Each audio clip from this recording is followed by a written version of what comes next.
student, myself Joshi teacher. Today we start 10th standard, first lesson, gravitation. What is meant by gravitation? Gravitation means tendency to move. Tendency to move. Who discovered? It's discovered by Sir Isaac Newton. Definition of gravitation. Each and every object attract towards each other depending upon their masses by particular force called gravitational force, and phenomena is called gravitation. Definition again I explain, be carefully listen. Each and every object attracts towards each other depending upon their masses by particular mass by particular force called gravitational force, and phenomena is called gravitation. For example, our solar system around the sun apply gravitational force. Second example, falling apple attracted by earth. Falling apple attracted by earth. Look diagram carefully. An apple from tree falling towards the earth center, not towards moon, because of the distance. So that time Sir Newton think one question.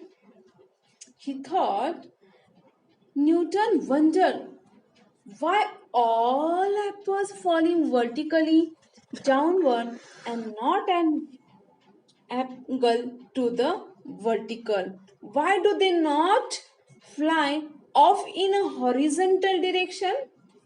Why do they not fly off in horizontal direction?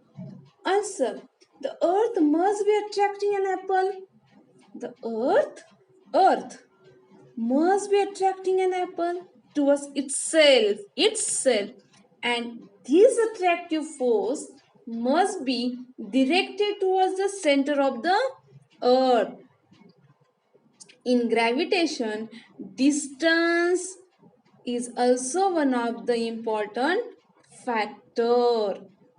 The gravitational force of sun is much more than earth, but apple moves towards earth, not to moon or sun or any planet. Why? Because due to distance. Distance of sun is much more than earth. Okay, distance is much more than earth, so apple only attract towards the earth center. So next point, force and motion. Force and motion. What is meant by force? And how many types of force? Force means the physical strength to do something or to move something. Force also necessary, changing speed or direction motion is called force. So how many is force? One key I will give. M cube E F G. M cube means mechanical force, magnetic force, and muscular force, electrostatic force, gravitational force, and friction force. These are division of force. Second, what is meant by motion?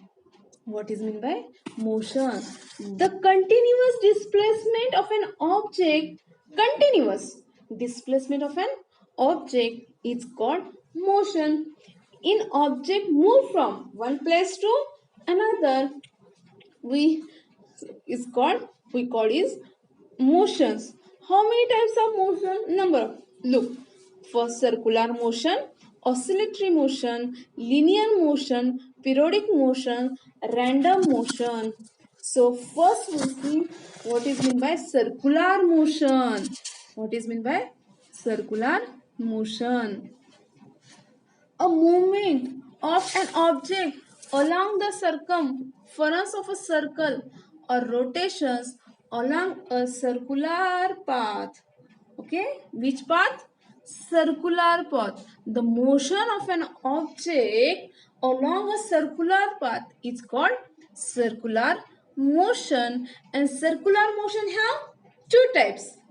Motions have number of time, then is one circular motion, and circular motion have two types, one centripetal force and centrifugal force. So one centripetal force.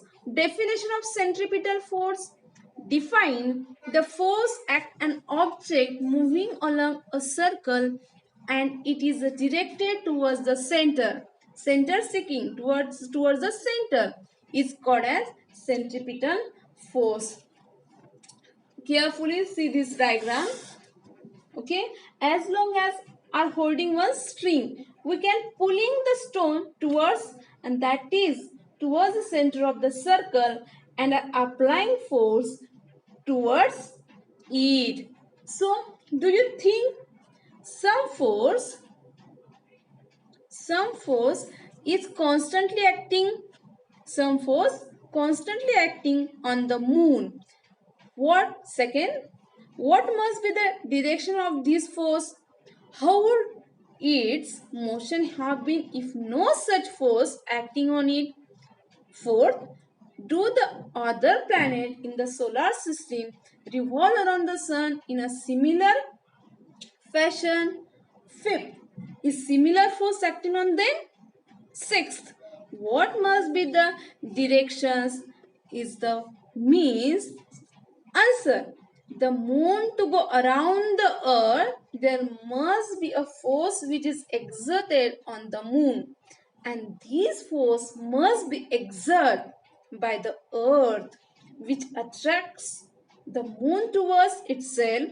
Similarly, the sun must be attracting the planets, include the earth, towards itself. Now, next point, Kepler's first law. Kepler's first law. Before that, who is the Kepler's? Okay. Planetary motions had been observed by astronomers since ancient time. Okay. Before Galileo's observations of the planet positions were made with the naked eyes. By the 10th century, a lot of data were available about planetary motion. So, and motions, John Kepler studies this data. He noticed that the motions of planets follow certain laws. He started three laws describe planetary motions. Kepler's law depend on planetary motion. First law, the orbit of a planet is an ellipse with the sun at one of the foci. Look figure. The figure shows elliptical orbit of a planet revolving around the sun. Revolving around the sun. The positions of the sun is indicated by years. Indicated by years is red color. Okay, look here properly. So say Kepler's first law, what is say? Kepler's first law say the orbit of a planet is an ellipse with the sun at one of the foci. The elliptical orbit of planet revolving around the sun, and the position of the sun is indicated by capital yes. Kepler's second law, the line joining the planet. The line joining the planet. Look carefully figure again.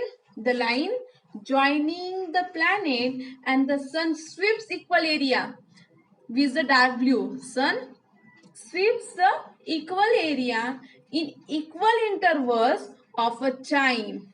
Look, distance AB and CD are distance covered by the planet in equal time. AB, CD, these are equal time intervals.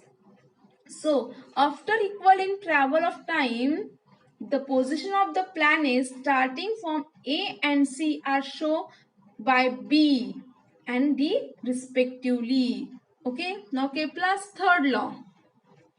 Kepler's third law. It's very important, Kepler's third law statement. The square of its period. Square. Whose square? Period square.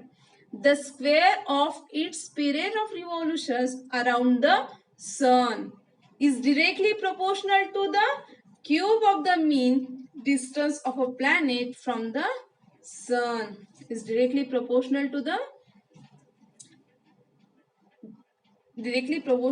cube of the mean distance of a planet from the sun. So r means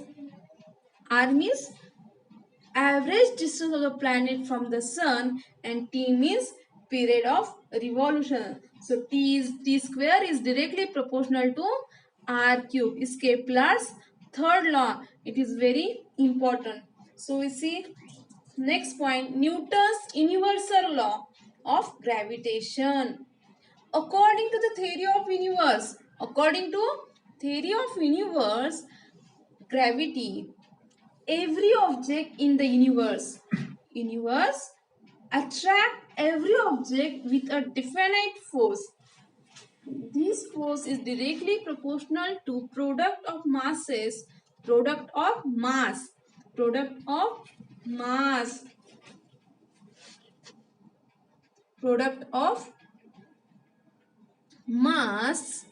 of two objects and inversely proportional to square of distance between them. So you must be see diagram page number 4 in your textbook. Use your textbook and look there. M1 is the mass of first object and M2 is mass of second object. F is force. F is directly proportional to M1 and M2. M is force is directly proportional to product of two masses and inversely proportional to d square. D means distance between two objects. G means universal gravitational constant. G m1 m2 upon d square. Now third point is very important in our board exams also. Three type of questions asking here. First question, define or explain uniform circular motion. Second question, magnitude of the centripetal force. And third question, explain the inverse square law of gravitation. Answer is a one, but questions are different. First, explain the centripetal force acting on a planet of mass m, velocity v, revolving at a distance of r from the sun. So force is equal to mv square upon r. Give the equation number 1 because we want to put v value again. Okay, mv square upon r. Second, let t be the period of revolutions of the planet and 2 pi r because it's the orbit. Okay, 2 pi r. R means radius, pi means constant, 3.14 or 22/7. The distance traveled by the planet in one revolution. Then the speed of the planet is given as speed. What is the formula of speed? Distance upon time. Good. So distance means travel distance and time taken. So distance 2 pi r and time indicate t. Give equation number 2. Its value is v is equal to, carefully listen, v is equal to 2 pi r upon t. Put the value in, substitute value in equation number 1. So f is equal to m into 2 pi r upon t square, whole square, because here v square and v's value is 2 pi r upon t. Again r cancel, 4 pi square, firstly take square of 2 square, 4 pi square m r square upon t square. Then below r, mv square upon r in equation first. So r get cancel, here remains 4 pi square mr upon t square So multiplying and dividing by r square, multiplying and dividing, we get equation number 3. Here, so write down equation number 3 and give the name of equation number 3. Multiplying and dividing equations r square, we get force is equal to 4m pi square r cube divided by r square t square. We know Kepler's law. We know Kepler's third law. What is the Kepler's third law?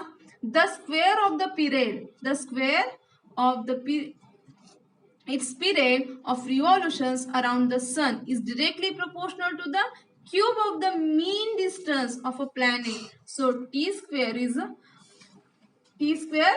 directly proportional to r cube. So t square r cube is equal to k constant. So remaining parts is 4m pi square upon r. 4m pi square upon r square into k. But again universally constant 4m pi square upon k, remaining 1 by r square. Whole numbers are constant, which 4m pi square upon k. So remaining r 1 by r square. Therefore f is directly proportional to, inversely proportional to r square. F means force. Force is inversely proportional to r square. R square means inverse square law of gravitation. Thus, with the help of Kepler's third law, Newton concluded that the centripetal force acting on the planet must be inversely proportional to the square of the distance between the planet and the sun, and hence postulate the inverse square law of gravitation. Thank you.